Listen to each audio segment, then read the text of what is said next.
He promised her safety. But the truth about his first wife was far more terrifying. She almost did not get on the train.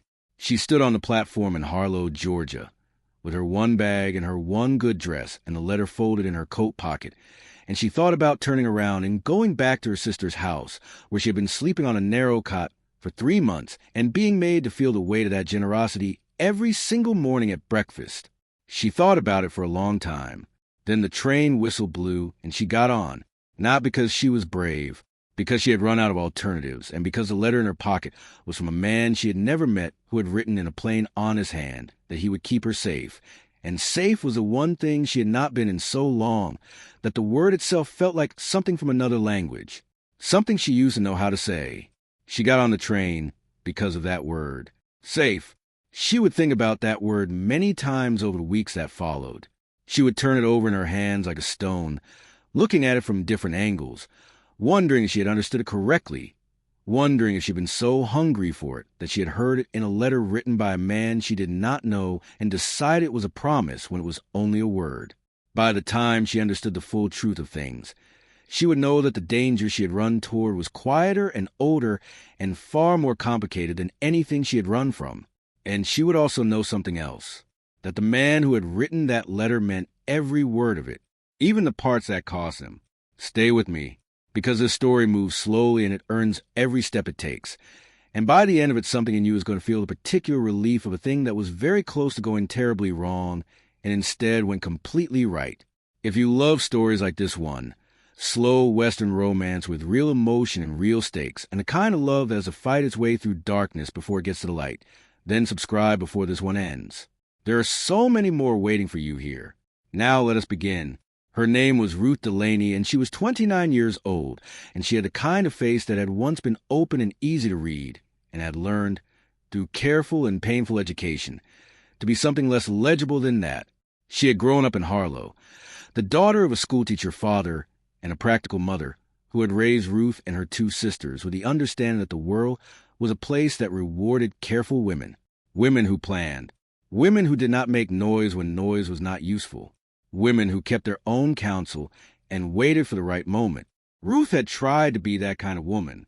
She had married James Delaney at 25, a merchant in Harlow with a fine house and a good reputation, and a smile that her mother had liked very much. Her mother had said James was a steady man, a solid man, the kind of man a careful woman could build a life with.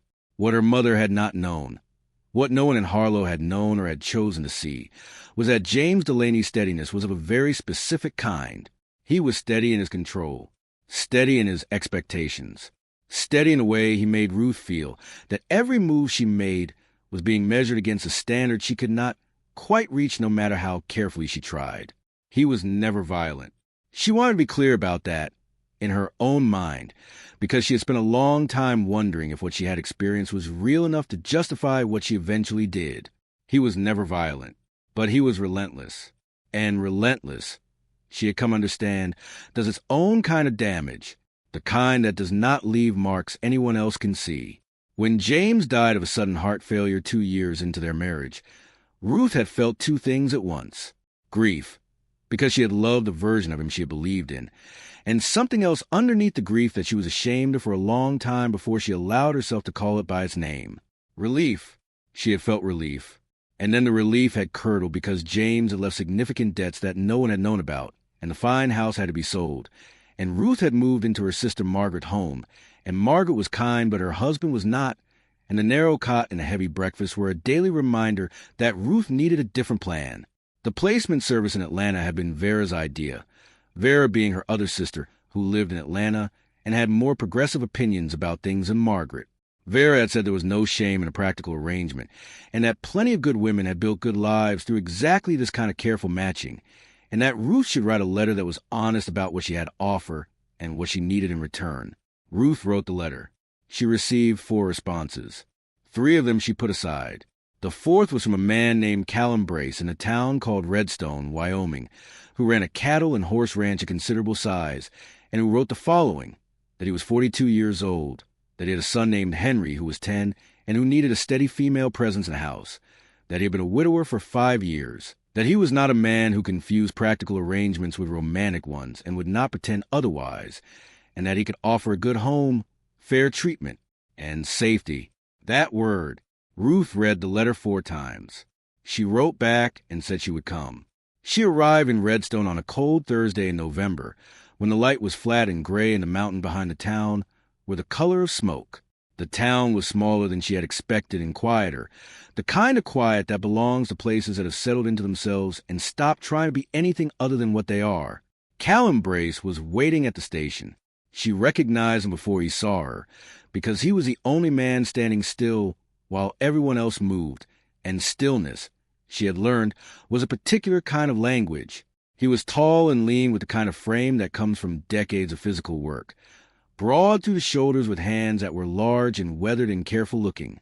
His hair was dark with gray at the temples, and his face was angular and composed, and his eyes, when they found her, were a deep, steady brown that looked at her directly and without any of the measuring qualities she had learned to dread in men's first looks. He said, "Mr. Laney." She said, "Mr. Brace." He took her bag. He said the wagon was just off the main street, and that the ride to the ranch was 40 minutes, and that he hoped she had eaten, because supper would not be until 6. She said she had eaten on the train. He nodded. They walked to the wagon. She thought, he is not going to be easy to know. And then she thought, that is all right. Neither am I. Henry was not at the ranch when they arrived. He had, according to the housekeeper, a stout practical woman named Mrs. Foss, who had clearly been managing the Brace household for some time, and had equally clearly decided to reserve judgment on Ruth until further evidence presented itself, gone to a friend's house after school, and would be back by 5. Mrs. Foss showed Ruth her room.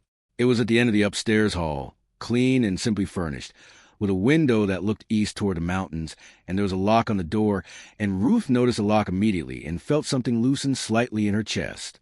She set her bag down and stood at the window for a moment. She thought, I am here now. Whatever this is, I am here now. Henry arrived at 5:10. He was a compact, serious boy with his father's dark coloring and a watchful quality that reminded Ruth immediately of herself at that age, the quality of a child who has learned to read rooms before entering them fully. He stood in the doorway of the sitting room where Ruth was waiting, and he looked at her with the frank assessment of a 10-year-old who has not yet learned to disguise his conclusions. He said, "You are younger than I thought you would be." Ruth said, "You are taller than I thought you would be." He considered this exchange. He said, "Do you know how to play chess?" She said, "I do. My father taught me." He said, "Father does not play anymore. He used to, but he stopped." She said, "Perhaps you and I could play sometime." Henry looked at her for another long moment. Then he said, "All right," and went upstairs. Callum, who had been standing in the hallway where Ruth could not see him, came into the sitting room after Henry's footsteps had gone up the stairs, and his face had the quality she was beginning to recognize, that brief, unguarded shift before composure settled back into place.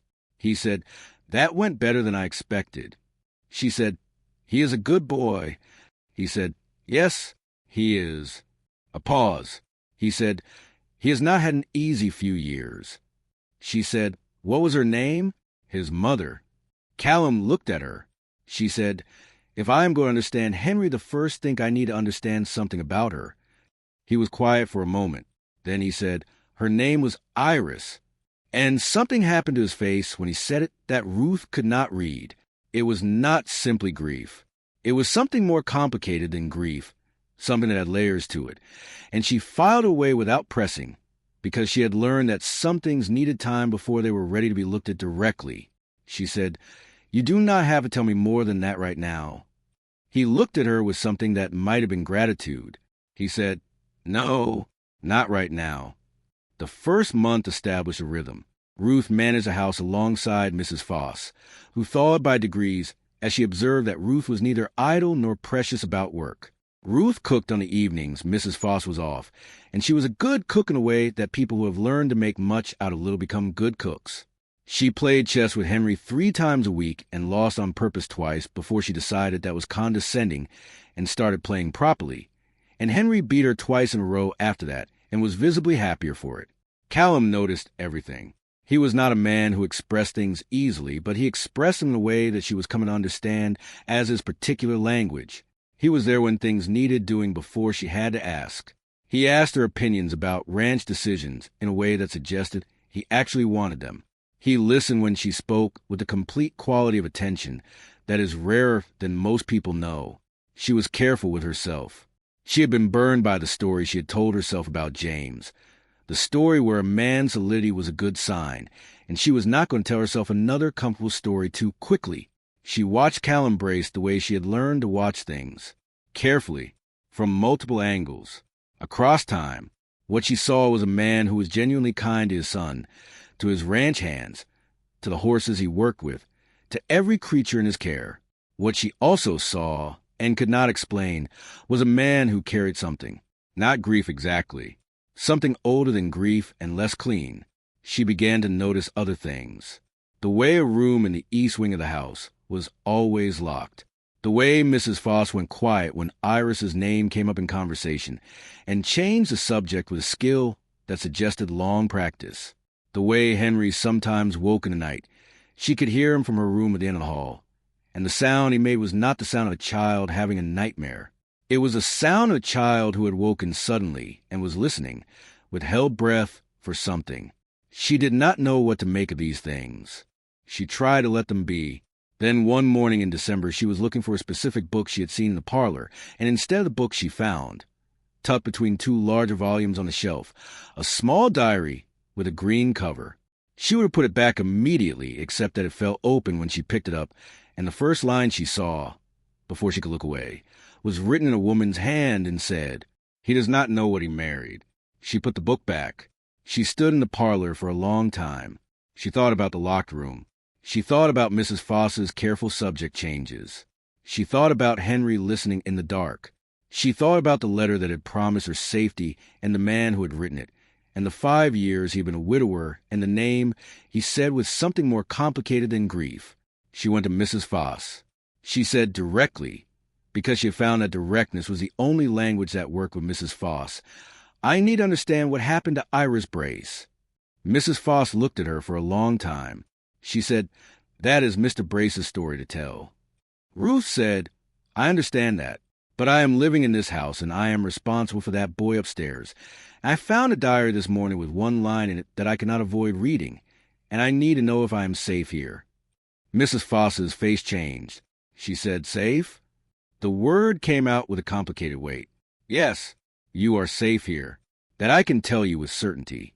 Ruth said, "Then tell me what you can." Mrs. Foss sat down, which she never did in the middle of the day.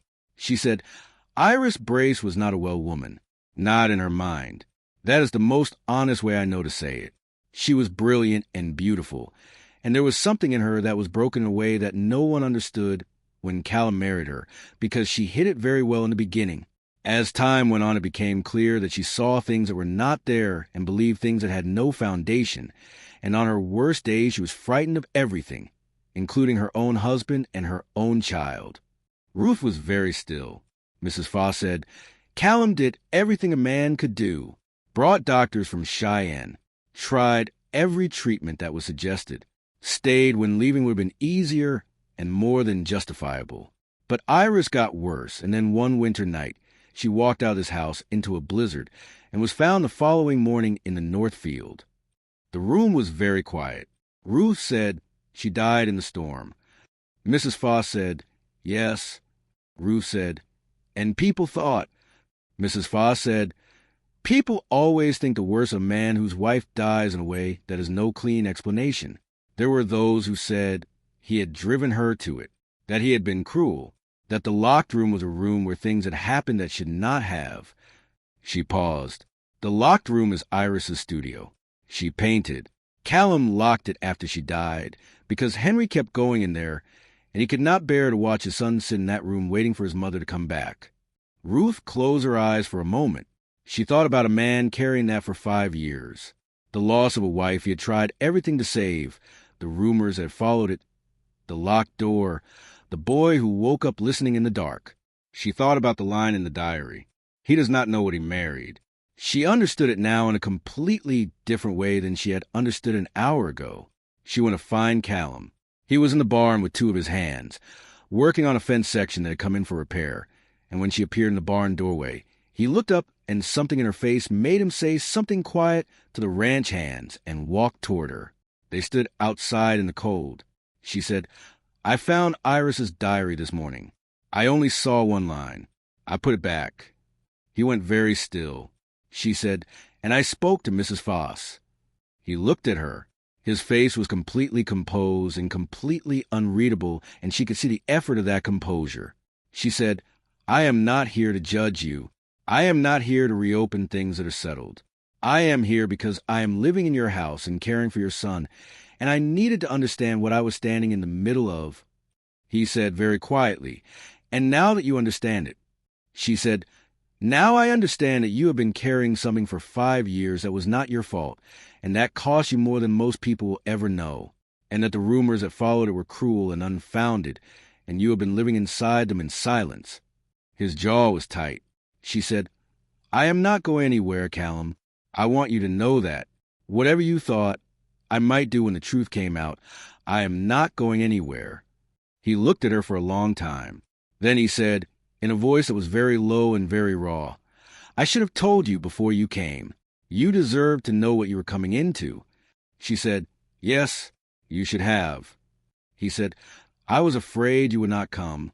She said, "I understand that." A pause. She said, "But I am here now, and knowing it changes nothing for me. So let us move forward from here." He looked at her with something she had not seen on his face before, something open and undone and quietly desperate with gratitude. He said, "Ruth." She waited. He said, "I have not said Iris's name out loud to another person in 2 years, because every time I said it, I could see people deciding what to think about me." She said, "You can say it to me whenever you need to." He was quiet for a moment. Then he said, "She was not happy here, not at the end, but she had been in the beginning. She had loved the mountains. She painted them every morning when the light was right, and she was well." A pause. "I want Henry to know that about her someday, that she had loved things, that she had been capable of joy before the sickness took that from her." Ruth thought about a 10-year-old boy listening in the dark. She said, "I think it is time to open that room." He looked at her. She said, "Not to forget her, not to put her away, but so Henry can have her paintings in the light where he can see them and remember that she was a woman who loved beautiful things. He deserves that." Callum stood in the cold for a long time. Then he nodded once. They opened the room together on a Saturday when Henry was home. Ruth stood back and let Callum lead his son in, and she waited in the doorway while the two of them walked slowly through the paintings that lined every wall, landscapes mostly, the mountains and the fields and the sky over redstone in every season and every quality of light. And she watched Henry move from painting to painting with his hands behind his back and his face very serious and very young. He stopped in front of one that showed the ranch in summer, the house small in the distance, and the fields wide and golden, and the sky enormous above it all. He said she liked this view. Callum said, "Yes." She painted it 4 times. This was the one she kept. Henry looked at it for a long time. Then he reached up and touched the edge of the frame very gently, the way you touch something that belongs to you and that you want to make sure is real. He said, "Can we hang this one downstairs so I can see it every day?" Callum looked at his son, and his face did what it did when it stopped being composed and became just a man, just a father, just someone who had been through a great deal and was still standing. He said, "Yes, wherever you want it." Henry looked back at the painting. Then he turned around and looked at Ruth in the doorway, and he said, "Thank you." She said, "Your mother was very talented." He said, "Yes." A pause. "I am glad you are here." She said, "So am I."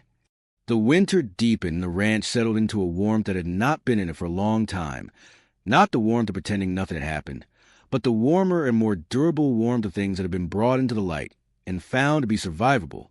Callum came to her on a January evening when the snow was deep outside and the fire was low and Henry was asleep upstairs, and he sat across from her and he said, without preamble, the way he said everything that mattered, "I want to ask you something that goes beyond the arrangement we agreed to." She looked at him. He said, I want to ask if there is any part of you that could want this. Not the practical version of it. The real version. Because I think you know by now that I am not a man who does things halfway, and I would rather know the answer honestly, whatever it is, than spend another month pretending I am not asking the question. She looked at this man, this quiet, careful, deeply honest man who had loved a woman through an illness that broke her and had buried her and carried the weight of other people's worst assumptions in silence for 5 years, and had still, through all of it, raised a good son and run an honest ranch and written a letter to a stranger that promised safety and meant it. She said, "I came here because I needed to survive the winter." He held her gaze. She said, "And I stayed because of something else entirely." The relief on his face was quiet and complete and entirely real. Outside, the snow fell over Redstone and over the mountains that Iris had painted from every angle in every light. And inside the house, the fire burned low, and Ruth thought about the platform in Harlow, where she had almost not gotten on the train. She thought about the word that had made her get on it. Safe. She understood now that safety was not the absence of hard things. It was not a locked door or a quiet house, or a man who never raised his voice. It was something more specific and more rare than any of that. It was a feeling of being known, really known, the difficult parts and the complicated parts, and the parts that had been shaped by loss and by hard years and by choices made under pressure. Known and held and not found wanting. That was what safe meant. She had been looking for it in all the wrong places. She had found it in a ranch in Wyoming in the dead of winter with a man who said what he meant and meant what he said, and had a son who touched his mother's paintings like they were something precious, and called Ruth's presence in the house something to be grateful for. She thought she might be the luckiest woman in the world. She thought she might also be exactly where she was always supposed to end up. The train had known. She was glad she had gotten on. If this story moved you tonight, if some part it landed somewhere tender and true, please leave me a comment and tell me what part touched you most. And tell me where you are watching from. Every name, every place, every person who finds their way to these stories matters more than you know. If you're not subscribed yet, please do that now. There are so many more stories here. Stories about people who carry hard things and find their way through them to something real and lasting and warm. Every single one is waiting for you. I will see you in the next one.